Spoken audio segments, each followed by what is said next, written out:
Os médicos da rede pública e privada paralisaram as atividades nesta terça-feira. Na região norte, Amapá, Roraima e Pará não aderiram ao movimento. Vamos à capital federal saber os detalhes com Wellington Lopes. Boa noite, Wellington.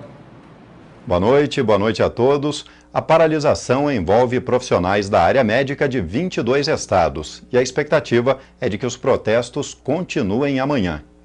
Nos hospitais, faixas informam a paralisação. Apenas os casos de emergência vão ser atendidos. A greve é resultado do anúncio do governo federal em contratar profissionais estrangeiros com o programa Mais Médicos. Na região norte, apenas os estados do Amapá, Roraima e Pará não aderiram ao movimento. A medida que se tomou, ela não veio trazer qualidade e resolver o problema, veio agravar e colocar a população em risco. Está querendo prorrogar em 2 anos o curso de medicina. Na realidade, ela está querendo resolver o problema da saúde, punindo os jovens médicos e transformando o curso médico com viés de escravidão. É a segunda vez em um intervalo de 1 semana que a categoria cruza os braços em protesto às decisões do governo federal.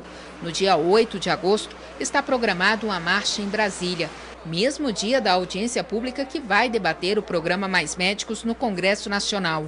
Caso não haja avanços, será decretada greve por tempo indeterminado a partir do dia 10 de agosto.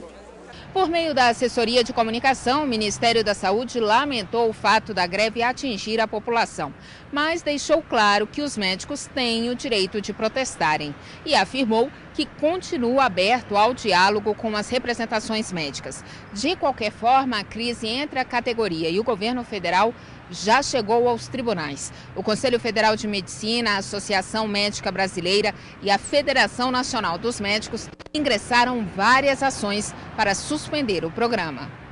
O índice que mede a inflação dos aluguéis registrou baixa em julho. A inflação no atacado e no varejo perdeu força no período.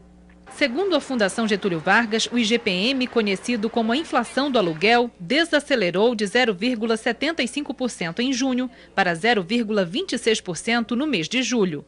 No acumulado de 12 meses, a alta foi de 5,18%.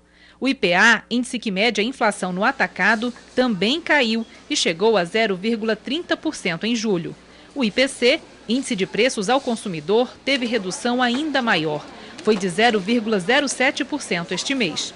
A principal contribuição veio dos alimentos, com destaque para a queda nos preços de hortaliças e legumes.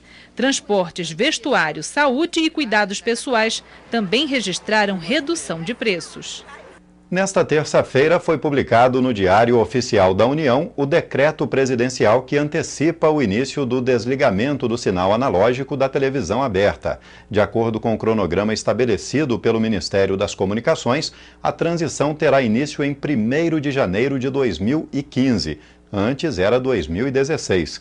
O encerramento está previsto para 31 de dezembro de 2018. A partir desta data, todos os canais de TV aberta do país deverão transmitir com tecnologia digital. E o assunto agora é qualidade de vida. 26 cidades da região norte estão entre os municípios com os piores índices de desenvolvimento humano do Brasil. O IDHM leva em conta indicadores de longevidade, educação e renda da população, numa escala que vai de 0 a 1. Os dados divulgados pelo Programa das Nações Unidas para o Desenvolvimento revelam que o IDHM do Brasil saltou de muito baixo para alto em 20 anos. Na região norte, nenhum município tem IDHM muito alto. 5,6% tem índice alto, 50,3% médio, 40,1% IDHM baixo e 4% muito baixo. Educação é o indicador que mais pesa negativamente no IDHM geral da região. Mais da metade dos municípios tem índice muito baixo. No ranking nacional, 26 municípios do norte aparecem com os piores índices. Atalaia do Norte, no Amazonas, tem o 3º pior IDHM do Brasil. O Iramutã, em Roraima, ocupa o 5º lugar e Jordão, no Acre, está em 7º lugar. Apesar de Norte e Nordeste apresentarem os piores índices, o estudo revela redução das disparidades em relação às demais regiões do país. A fotografia do Brasil É uma fotografia muito desigual, mas como foi falado, houve uma redução entre o pior e o melhor estado, houve uma redução substantiva, agora é uma desigualdade, vamos dizer, amazônica, gigantesca, e ela está caindo. São esses os destaques de hoje aqui da Capital Federal. Uma ótima noite a todos e até amanhã. A importância da redução da tarifa de ônibus em Manaus e o impacto no orçamento do município e familiar é o tema do comentário de hoje do presidente do Conselho Regional de Economia do Amazonas, o Marcos Evangelista.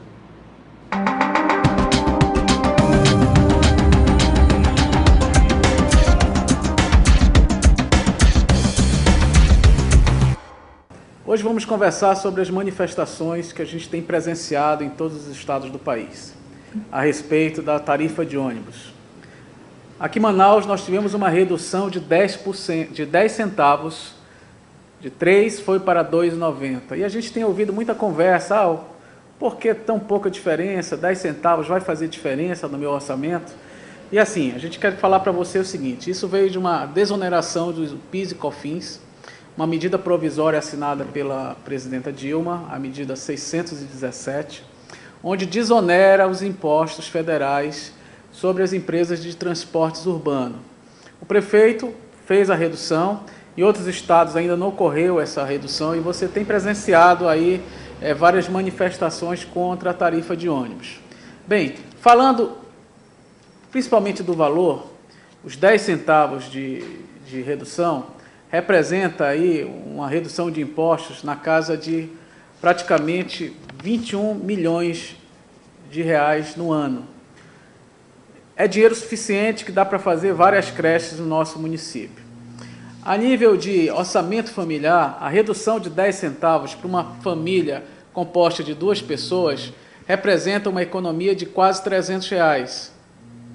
Se você for parar para analisar, paga praticamente uma cesta básica para essa família que depende do salário mínimo. Portanto, vamos valorizar essa redução, porque no decorrer do ano ela faz uma diferença no orçamento das pessoas que têm um ganho baseado no salário mínimo. Ficamos por aqui. No nosso próximo encontro vamos falar de um outro tema da nossa economia. Muito obrigado. Oferecimento Jornal do Comércio, o jornal que mais entende de economia e negócios no Amazonas. Confira o destaque do Jornal do Comércio desta terça-feira. CAIS reúne dia 19 com presença de Pimentel. A reunião de número 263 do CAIS, o Conselho de Administração da Suframa, foi agendada para o dia 19 de agosto e deverá contar com a presença do ministro do Desenvolvimento, Indústria e Comércio Exterior, Fernando Pimentel, que na ocasião presidirá os trabalhos propostos pela autarquia, de acordo com o superintendente da Suframa, Tomás Nogueira. A pauta a ser deliberada na reunião está em análise pelos membros do Conselho e deverá ser divulgada nos próximos dias, informou ao Jornal do Comércio. Só corrigindo a manchete do Jornal do Comércio de amanhã, quarta-feira. O Dia dos Pais está chegando e o comércio já está preparado. A expectativa de venda é de 3% a mais que o mesmo período do ano passado. O Dia dos Pais não era uma data boa para o comércio, principalmente se comparado ao Dia das Mães, mas nos últimos anos essas estatísticas têm mudado e hoje a data está entre as 7 melhores para o comércio. Tem empresas que não vendem produtos masculinos e passam a vender naquele período para exatamente pegar o gancho. Tem lojas que verificaram que, tendo a vitrine bem arrumada, vende mais. Tem loja que está vendo que, se tiver maior número de pessoas atendendo, vende mais. E os resultados de alguns superou, inclusive, esse percentual, porque o nosso percentual é médio. Mas teve loja que vendeu até 12%, 13% a mais, porque fez um grande trabalho, que investiu, inclusive, que fez muita mídia falando do Dia dos Pais. Em Manaus, as vendas no centro da cidade estão fracas, mas ainda faltam 2 semanas. E o amazonense, como todo bom brasileiro, tende a deixar as compras para a última hora. Você vai comprar algum presente para o Dia dos Pais? Vou, sim. O que você pretende comprar? Roupa, eletrônico? Vou comprar roupa mesmo, mais barato. Roupa, sapato, essas coisas assim, desse estilo, né? Toalha, perfume. Um tênis, que meu pai gosta muito de tênis, ele é bem esportista, né? Roupa, sapato é o que mais meu pai gosta. Pretende pagar à vista ou parcelado? À vista. É à vista mesmo. À vista. À vista.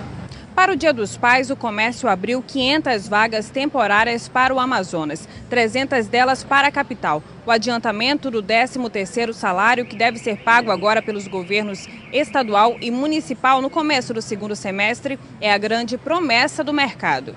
E a gente espera que com o 13º, onde você paga 50% do governo estadual, do governo municipal e de algumas empresas do distrito do comércio também que estão aderindo a esse novo sistema de pagamento do 13º, nós acreditamos que nós vamos ter aí, primeiro, desses 100% de recebíveis, 40% deve ir para pagamento de contas atrasadas, tirar nome de SPC, e os 60% vem aí para comprar presente para o Dia dos Pais, como também fazer alguma poupança para logo em seguida vir o Dia das Crianças poder comprar também.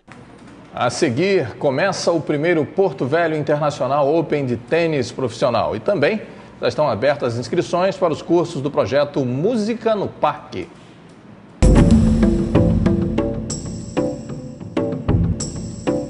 Oferecimento Sensumed, clínica especializada no diagnóstico e tratamento do câncer.